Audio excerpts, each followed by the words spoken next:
ফকির যদি ভিক্ষা চাওয়ার সময় একটি কথা বলে ফেলে, এই কথাটা বলার সঙ্গে সঙ্গে আপনি ফকিরকে কখনোই খালি হাতে ফেরত দিবেন না।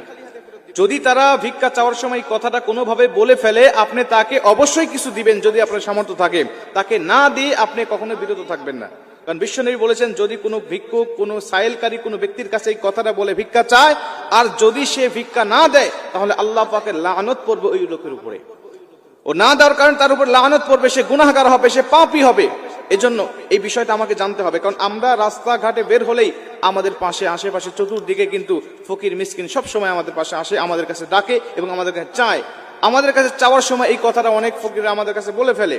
আমরা অনেক মানুষ আছি তাদেরকে দেই না, বরং দেই না তো অনেক মানুষ আছে তাদেরকে এতটা কষ্ট দিয়ে কথা বলে, যে কষ্ট পাওয়ার পরে অনেক ফকির আছে যারা প্রকৃতপক্ষেই অভাবী, যারা খুব কষ্টে পড়ে, দুঃখে পড়ে আসছে, মানুষের কাছে হাত পাচ্ছে।